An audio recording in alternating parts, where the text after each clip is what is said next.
El presidente de Chile, Gabriel Boric, a poco más de 2 meses de haber llegado al Palacio de la Moneda, realizó por primera vez la cuenta pública correspondiente al año 2022. Este evento tradicional en la política chilena, que tiene lugar en la sede del Congreso en la ciudad de Valparaíso, es un espacio para que el presidente lleve a cabo un discurso para dar a conocer cómo está el estado administrativo y político del país. En esta ocasión, el presidente Boric estructuró su discurso en 5 ejes temáticos y se tomó poco más de 2 horas y 5 minutos para poderlos explicar.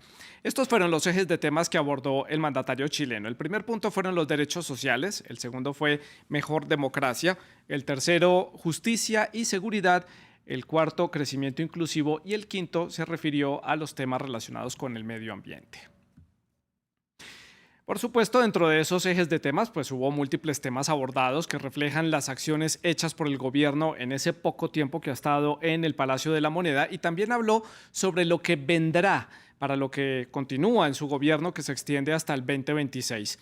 Pero se destacan algunos temas como la reforma a las pensiones, también una posible reforma tributaria, habló de seguridad, de un fondo solidario de salud, habló por supuesto de educación y de medio ambiente. Por eso, hoy en el debate de France 24 vamos a analizar la primera cuenta pública del presidente de Chile, Gabriel Boric. Para analizar este tema, saludamos a José Miguel Cabezas, él es profesor asistente del Centro de Investigación en Sociedad y Salud de la Universidad Mayor, él se encuentra en la ciudad de Santiago, en Chile, y también allí en la capital chilena se conecta Tomás Duval, él es académico de la Universidad Autónoma de Chile. Ustedes, nuestros televidentes, también hacen parte de esta conversación, pueden dejar todos los comentarios y preguntas a través de las redes sociales, ya lo saben, estamos en Facebook, en Instagram, en Twitter y también pueden ver nuestra señal en streaming a través de YouTube. Nos encuentran como @France24-ES, Santilogo, que es mi cuenta personal, y nuestra etiqueta es numeral el debate F24. Esperamos todos sus comentarios y sus preguntas relacionadas con este tema. Comienzo entonces con José Miguel, comienzo por darle la bienvenida al programa. Gracias por acompañarnos hoy, José Miguel, desde la ciudad de Santiago. Y me gusta llamar a esta primera pregunta el punto de partida para el análisis y para la discusión sobre este tema. Como punto de partida, entonces le pregunto, José Miguel, ¿cuál es su balance de esta cuenta pública, sus impresiones? Y ya luego iremos entrando en los diferentes temas que abordó el presidente. Muy buenas noches, Santiago, a ti y a quienes nos escuchan. Hoy día escuchamos por primera vez la cuenta pública del presidente, nada más 80 días habiendo asumido su gobierno, en el cual traza las grandes líneas o los caminos por los cuales caminaremos los próximos 4 años. En términos generales, yo pienso que el discurso hoy día de hoy nos invita o convoca al país, plantea una hoja de ruta, pero también a la vez da medidas concretas y anuncios que debiesen materializarse en el corto plazo y que apuntan fundamentalmente, desde mi opinión, a convocar o reconvencer particularmente a las mujeres, a los adultos mayores y también probablemente a la clase media, media baja, ¿no? Los sectores de ingresos medios o ingresos medios bajos, promoviendo políticas inmediatas en el corto plazo, pero también propuestas de reforma legislativas en el mediano y largo plazo. Le doy también la bienvenida entonces a Tomás Duval en la ciudad también de Santiago, como punto de partida su balance de esta cuenta pública, impresiones iniciales sobre lo que le dejó este discurso de poco más de 2 horas desde la ciudad de Valparaíso. Bienvenido. Buenas noches, muchas gracias por la invitación. Buenas, Santiago. Yo tengo la impresión que el presidente Boric en este primer mensaje ha establecido una hoja de ruta de cuáles son las prioridades de su gobierno en estos 4 años. Y desde ese punto de vista, él ha colocado el eje de las transformaciones en base a un diagnóstico que la sociedad estaría anhelando y por lo tanto él plantea un eje de transformaciones que abarcan estos 5 ejes que tú bien has señalado al comienzo y que se traducen en 102 medidas concretas que el gobierno compromete en su acción política. Quizás lo más importante de esta primera cuenta pública del presidente sea que él ahora ya delinea claramente los ejes y las políticas que serán centrales en su gobierno. ejes centrales de su gobierno. También ya ha tenido un poco más de 2 meses para hacer una especie de diagnóstico, para ver cómo está el Estado, cómo está el país, para empezar a mover ya sus planes de gobierno en las diferentes áreas. José Miguel, Tomás, si les parece bien, yo creo que para el programa, para analizar los diferentes puntos, guiémonos precisamente por esos 5 ejes que determinó el presidente en su cuenta pública, para irnos guiando de esa misma manera. Entonces, comienzo con Tomás para hacer la ronda a la inversa, y el primer punto son los derechos sociales. Ayer el presidente habló de ese sistema de pensiones que necesita urgentemente una intervención, que necesita una reforma, una actualización. ¿Esto cómo puede llegarse a dar? ¿Es viable el tema de las pensiones en Chile? Siempre ha sido un tema un poco de agarrar con pinzas para los chilenos. ¿Esto será bien recibido por los ciudadanos y también pues por los políticos, las diferentes clases políticas? ¿Cómo lo ve usted, Tomás? Yo creo que la reforma al sistema de pensiones es una demanda que lleva ya más de 10 años en nuestro país y por lo tanto lo que hace el presidente Gabriel Boric es recoger esa demanda y dar seguridades respecto a la reforma. En primer lugar, él dice, no vamos aquí a refundar, a establecer todo de nuevo. Los fondos de los que tienen hoy día ahorrado muchos ciudadanos en una capitalización individual no serán tocados y por lo tanto él parte desde ese piso y de ahí asegurando incluso una pensión básica de alrededor de 250.000 pesos. Me parece que es el proyecto más central, quizás uno de los más centrales, mejor dicho, y que es muy anhelado por la ciudadanía y ha estado en el centro del debate de distintos gobiernos sin que todavía veamos efectivamente en qué consiste este nuevo sistema de pensión. Y José Miguel, su opinión sobre este tema. Vemos que hay reclamos por parte de la ciudadanía, como lo menciona Tomás, desde hace más de 10 años pidiendo una transformación de este sistema, pero que hay del empresariado, que hay también de la clase política. El presidente hablaba de un proceso de diálogo social y amplio para poder avanzar en esta transformación, pero sí hay apertura a un diálogo en Chile para buscar una transformación del sistema de pensiones. Efectivamente, en su cuenta pública hoy día el presidente da señales claras de que está dispuesto a sentarse a dialogar, a sentarse a encontrar puntos medios con los distintos actores, situación bastante distinta a la que observamos en noviembre y diciembre, por ejemplo, en plena campaña presidencial, donde incluso se hablaba extraoficialmente o se utilizaba como crítica la expropiación de la capitalización individual, cosa que hoy día queda completamente echada por tierra y por lo tanto da una respuesta, yo creo que bastante astuta y eficiente al mercado, ¿no? Al mercado financiero y también a los inversionistas extranjeros. Empieza a dar señales de tranquilidad, de certeza jurídica, que se le había criticado mucho en estos últimos meses, esta última semana en particular, que todas estas propuestas de reforma generaban, y por tanto el anuncio de hoy día echa por tierra estas grandes idea, ¿no? de destruir y construir, sino que simplemente seguir trabajando en lo que ya se ha hecho, pero también dar certeza jurídica hacia los inversionistas, tanto en el interior, perdón, en el país, también como en el extranjero, que era algo que se estaba demandando mucho. También quisiera destacar que en los últimos días se logró también publicar con la venia, con el acuerdo del legislativo, el aumento del sueldo mínimo, el aumento del sueldo mínimo que en términos generales es alrededor de los $500 hoy día, con un aumento real nunca antes visto en términos porcentuales, perdón, nunca antes visto en los últimos 10 o 20 años. Por lo tanto, efectivamente el gobierno está dando señales concretas de una construcción de un modelo de protección social que paradójicamente fue el eslogan de muchos gobiernos anteriores, pero que hoy día finalmente, después de 3, 4 gobiernos distintos, después de casi 15, 20 años, efectivamente se empieza a materializar. Y también en esa misma línea, el mensaje de hoy, el presidente da cuenta, nombra a presidentes y a la presidenta previo a él, incluso de la oposición, diciendo que vamos a tomar el bastón, vamos a recorrer ese camino y en base a lo ya construido, vamos a construir aún más. Sí, no es dar pasos hacia atrás para intentar ir hacia adelante, sino partir del punto donde finalizó otro gobierno. Él toma ese como punto de partida.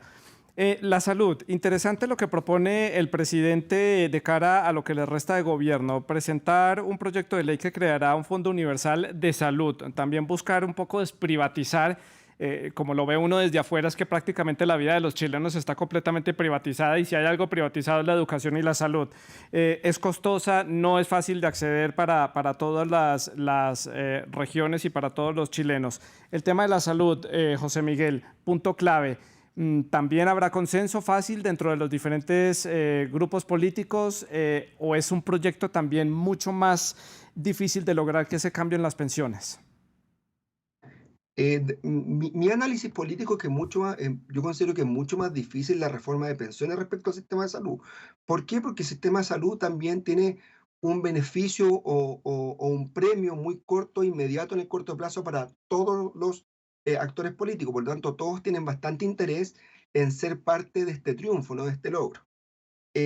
Lo segundo es que efectivamente hemos tenido errores heredados de distintos gobiernos, de distintos cortes políticos, y que hoy día el presidente da cuenta de eso, en particular con las cirugías, con las prestaciones de especialistas, en los cuales en el país no existen tanto, perdón, tenemos una lista de espera bastante alta. Tercero, quizás para corroborar lo que decías, en general en Chile el 80% de la ciudadanía está suscrito al Fondo Nacional de Salud y solamente el 20% del capital al servicio privado. Lo que sí ha sucedido, que fue una reforma de los últimos 10 o 12 años, no recuerdo exactamente, es que individuos que tienen financiamiento público o del Estado, FONASA que le llevamos en Chile, sí pueden tener prestaciones en el servicio privado. Sin embargo, se pagan al valor del servicio privado.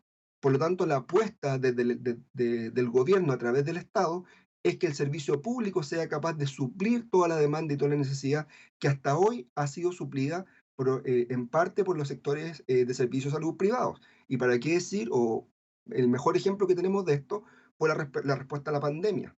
La gran capacidad de crecimiento del servicio de salud se vio principalmente en camillas o en servicios de atención privados y no necesariamente del servicio de salud público. Claro, y eso hace parte de esa idea de sistema de bienestar que quiere implementar el presidente Boric.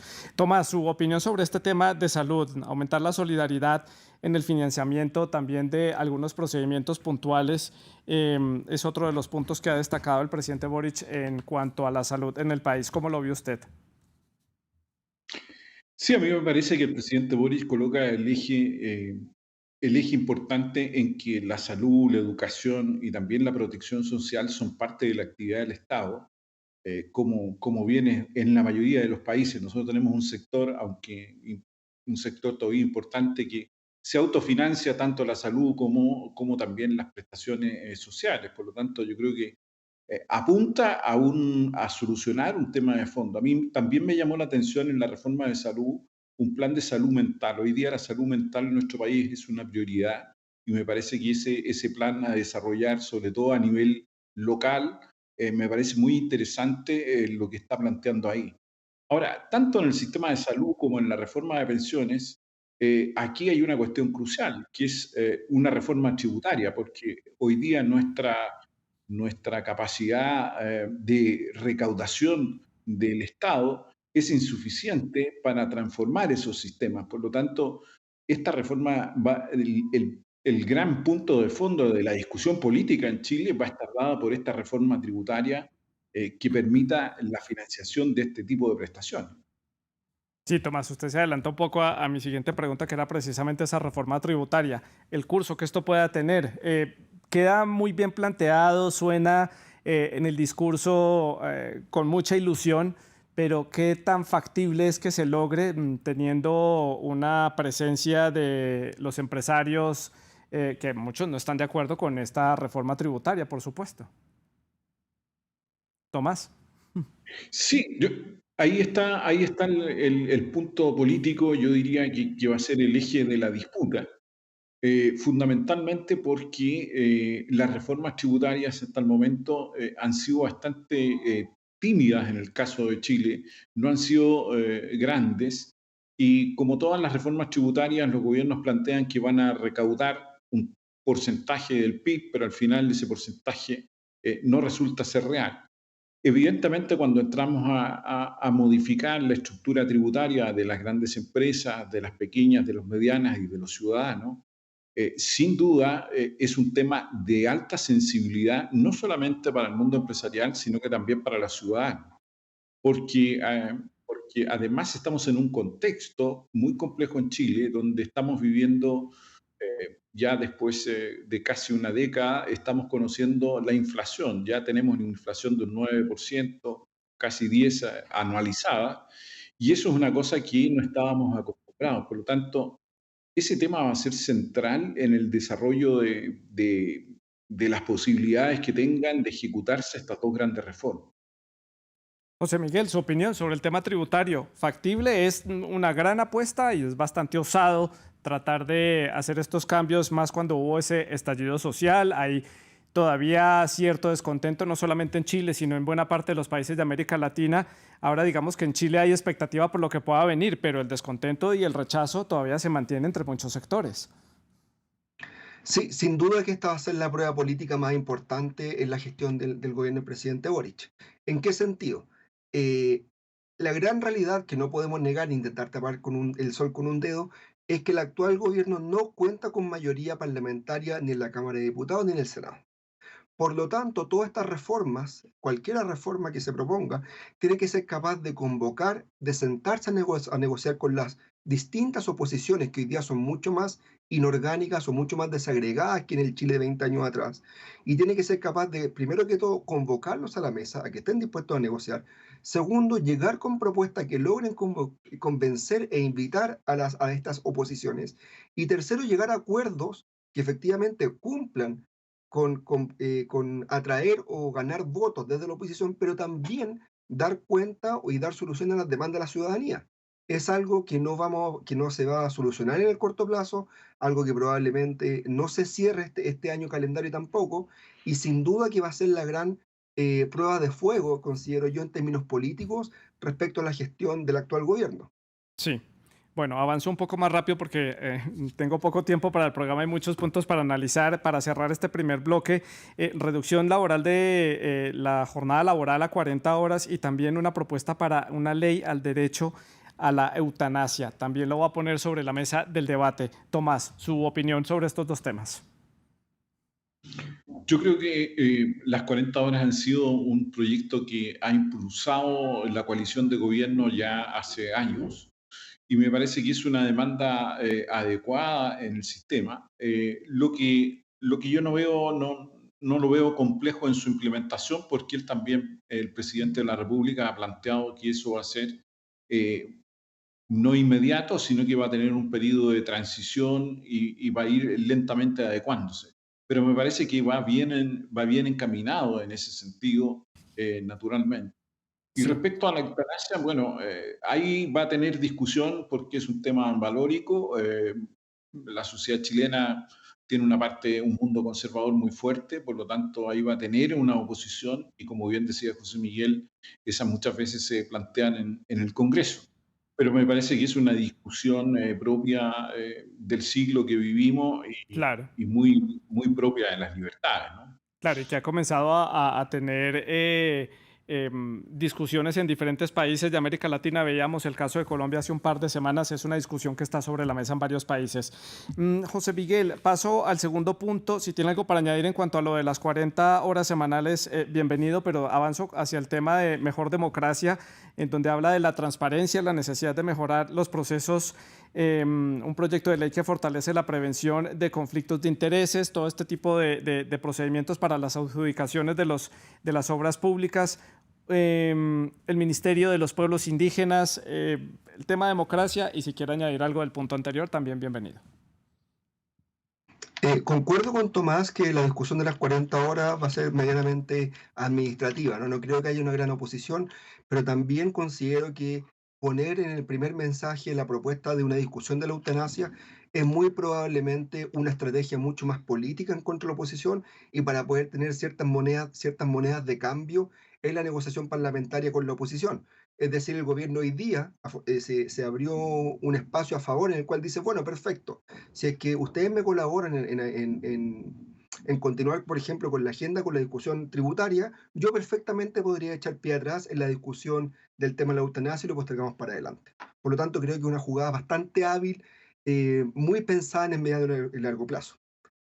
Lo segundo, respecto al tema de de más y mejor democracia. Sin duda que el tema de la transparencia ha sido una de las gran piedras en el zapato de nuestra democracia reciente, ¿no? De los últimos 30 años. Lamentablemente, en la última década o los últimos 15 años nos hemos enterado de grandes casos de que en Chile, como sociedad y como sistema político, hemos decidido llamarlos financiamiento irregular de la política, pero no así ilegal. ¿Por qué? Porque para eso se requiere una legislación que los declare de forma ilegal. Asimismo, han habido señales mixtas, señales medias difíciles de entender, en el cuales, por ejemplo, ha cambiado la legislación y se ha declarado que los delitos tributarios o los posibles delitos tributarios eh, pierden o no pueden ser juzgados más allá de 4 años, que es precisamente el periodo entre una elección y otra.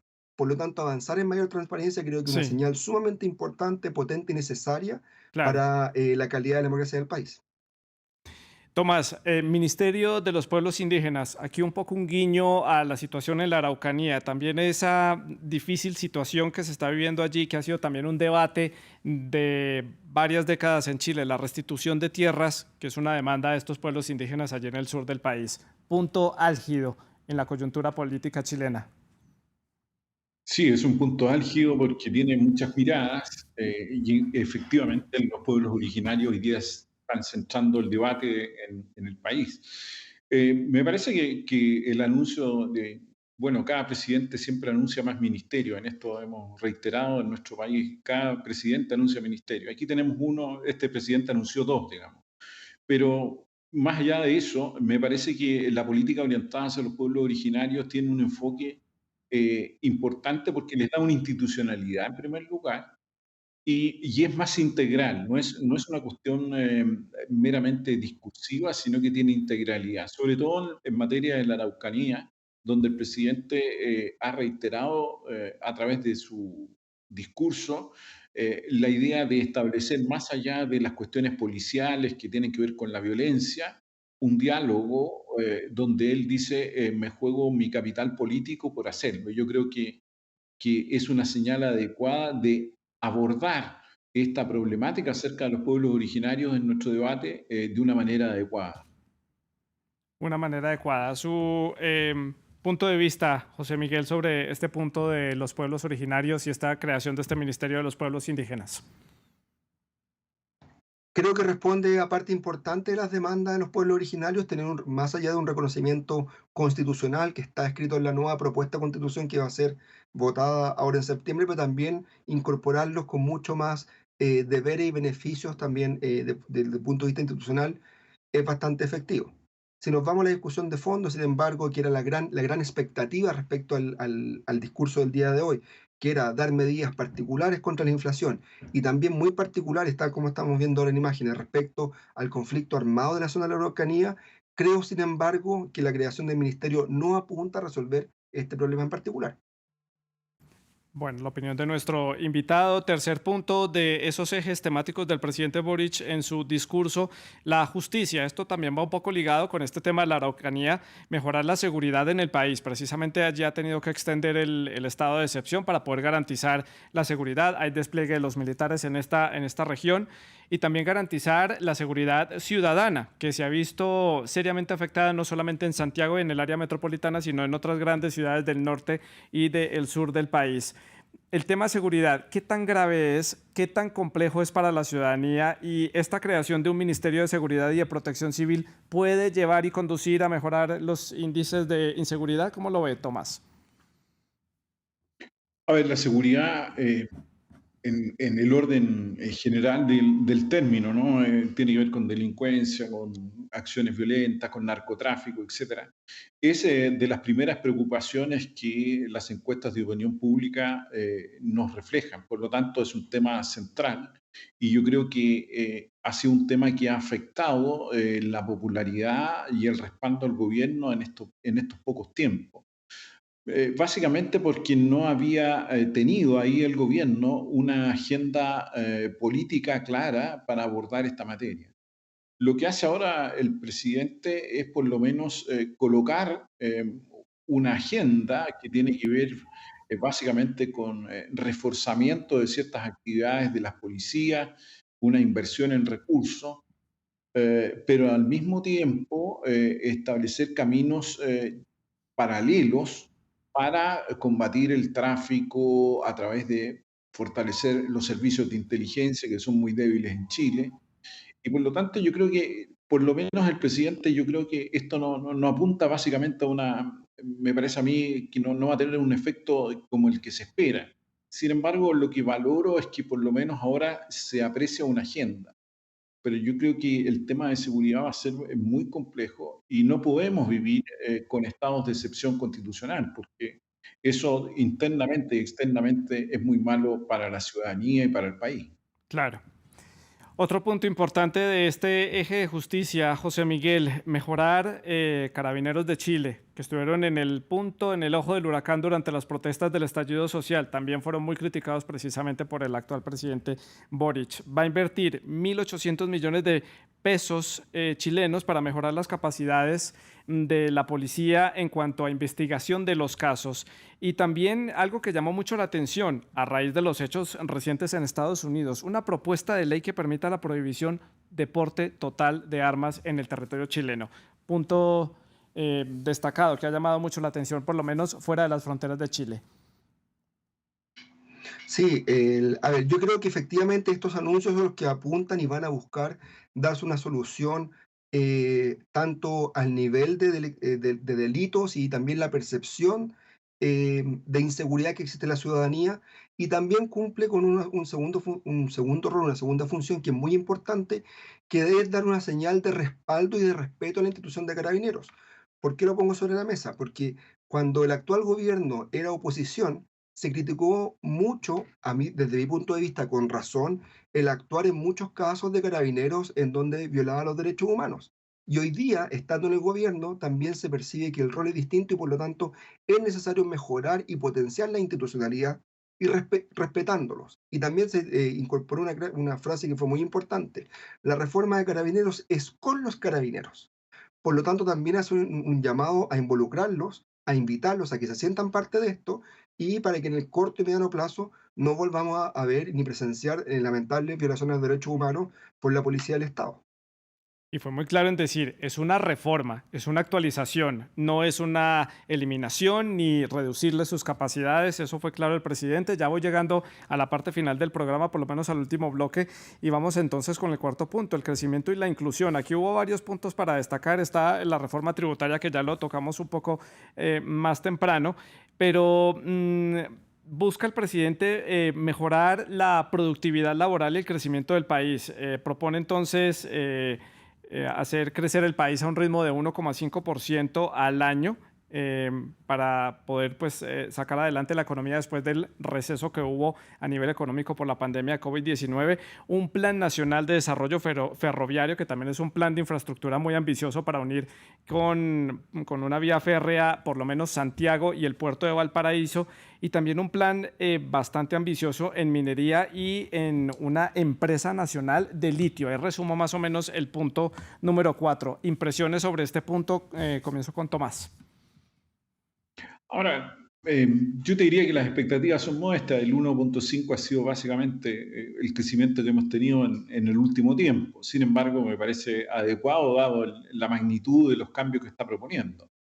En esta materia, como se centra, yo diría que los grandes puntos son los que tú has reseñado en esta materia y que efectivamente agregan, diría yo, alguna expectativa respecto hacia dónde se va a desarrollar económicamente el país. Ahora, llama la atención, sí, que no haya alguna medida concreta que al sector privado, que muchas veces se siente excluido de estas cuestiones, no esté ahí considerado, porque el gobierno anuncia un plan también de zonas extremas, por ejemplo, a proteger a inversiones en las zonas extremas, que resulta un anhelo para las zonas extremas del país, tanto en el norte como en el sur. Y lo que tú dices del litio, bueno, ahí hay una licitación en camino y él propone crear una empresa nacional del litio, una cuestión distinta. Entonces, me parece que ahí faltó un espacio para el sector privado para ver cómo ese sector también colabora en el crecimiento del país. Que sin duda alguna son una pieza importantísima para la economía chilena. José Miguel, su punto, sus impresiones sobre este cuarto punto. Creo que el ofrecer y convocar a las construcciones de obras, en particular la obra ferroviaria, resucitar la infraestructura y cómo el ferrocarril logró unir en términos tanto formales como simbólicos también el país de norte a sur décadas atrás, es sin duda un gesto que tiene un componente simbólico de lograr convocar, unirnos como personas, como ciudadanos, pero también una medida económica bastante eficiente y eficaz. ¿Por qué? Porque este tipo de obra genera mucho mano de obra, mucho empleo y también trae beneficios directos y materiales a la ciudadanía. Ven llegar el tren a sus hogares o a sus comunidades, ven la infraestructura, etcétera, etcétera. Segundo, también apunta a modificar un poco la matriz de desarrollo. Tercero, que también es un mensaje que hay que leer entre líneas, en general, el poder político, el poder de bloqueo de los sectores o de las agrupaciones de camioneros en Chile históricamente ha sido bastante fuerte. En las últimas semanas también hubo una movilización poniendo en jaque la decisión política y policial del gobierno. Por lo tanto, la construcción o el anuncio de la construcción de los ferrocarriles tiene múltiples miradas e interpretaciones en términos políticos, en términos laborales, en términos económicos. Haciendo eco a tu comentario respecto a incorporar el sector privado o no, efectivamente el desarrollo del cobre en Chile es en 2/3 desarrollado y elaborado por privados. Sin embargo, históricamente ha sido la empresa pública, Codelco, la que ha tenido un desarrollo un poco más lento o siempre por detrás del desarrollo privado. Por lo tanto, la industria privada es capaz de producir de mejor manera, de forma más económica, mejorando la ley o la calidad del cobre. Y en términos relativos, en términos comparados, la empresa pública ha quedado, Codelco en particular, ha quedado un poco rezagada en ese proceso. Por eso entiendo yo que el anuncio sea en particular a Codelco y no a la industria del cobre en general, porque no, hasta ahora ha sido Codelco quien ha estado levemente detrás del Claro. desarrollo tecnológico de los privados. Sí, el presidente Boric anunció que invertirá más de 90 millones de dólares en exploraciones y 86 millones de dólares para la innovación y tecnología precisamente en Codelco. Pero esto se cruza un poco con ese quinto punto, este tema de la minería. Sabemos lo importante que es la minería y la extracción de cobre para la economía chilena y para las regiones del norte del país. Pero esto va un poco en corte con ese quinto punto que es medio ambiente y es precisamente generar otros recursos y otras formas de financiación que no vayan o que vayan mejor en favor de preservar el medio ambiente allí. Y hay varios puntos en este quinto y último punto sobre el medio ambiente. La aprobación, pues que lo veíamos en las últimas horas de ese ingreso de Chile al acuerdo de Escazú, también una ley de marco climático que también ya fue presentada por el gobierno y también hizo énfasis en las regiones que tienen problemas con la sequía que lleva el país padeciendo desde hace varios meses y la escasez de agua. El tema del agua en Chile es completamente algo extraordinario, que no sea un bien público, sino que sea casi que un bien privado porque tienen que pagar enormes cantidades de dinero. Medio ambiente, para finalizar, Tomás. Yo creo que es uno de los ejes programáticos del gobierno y desde ese punto de vista él plantea, yo diría, un eje bastante claro hacia dónde se emerge, no solamente con la aprobación del Tratado de Escazú, que lo logró en estos pocos días o meses de gobierno, sino que también en adelante. Como tú dices, el medio ambiente es un tema, yo diría, crítico y central, que va a ser un eje fundamental del gobierno. Y como tal, los proyectos que el presidente anuncia en esta materia me parece que van en la línea adecuada. Creo que no solamente tiene que ver con lo interno, sino que también él propone una alianza más allá, internacional, para proteger los mares y los recursos. Me parece que el medio ambiente sigue siendo un tema en desarrollo y creo que hay ahí una beta que el gobierno lentamente puede ir explorando con mayor rapidez. Evidentemente los temas del agua, vivimos 10 años, estamos casi en 10 años de sequía, por lo tanto han sido duros momentos. Hay que Claro. tener ahí una preocupación, ¿no? Me queda un poco más de un minuto, José Miguel, para cerrar con este tema, sus opiniones. Yo leo estos dos hitos en la clave política interna, ¿no? El acuerdo de Escazú lo podríamos interpretar de la misma forma de como cuando, por ejemplo, el presidente Biden vuelve al Acuerdo de París. Está dando cuenta de que las relaciones internacionales estuvieron bastante abandonadas o no fue una prioridad del gobierno anterior. Por lo tanto, yo lo leo en esa clave. Y lo segundo, muy en la clave de la política interna, al declarar que el agua no puede ser un bien privado, sino que tiene que ser un bien público, está dando pie a la orientación política del gobierno de aquí en adelante, ¿no? Vamos a mejorar un sistema de protección social, vamos quizás a nacionalizar o defender bienes públicos, por lo tanto, la forma de hacer las cosas, la visión de ciudadano, la visión de democracia que tenemos es muy distinta a nuestros antecesores. Pues a José Miguel Cabezas y a Tomás Duval les agradezco por haber hecho este análisis de este primer discurso, esta rendición de cuentas del presidente chileno Gabriel Boric, que hemos transmitido aquí en France 24. Gracias por explicar para la audiencia fuera de las fronteras chilenas para entender cómo está entonces el panorama político de ese país y cómo se proyecta para este gobierno del presidente Boric que se extiende hasta el 2026. Muchas gracias por haber estado con nosotros y ustedes muchas gracias también por sus comentarios y sus preguntas a través de las redes sociales. Sigan con nosotros.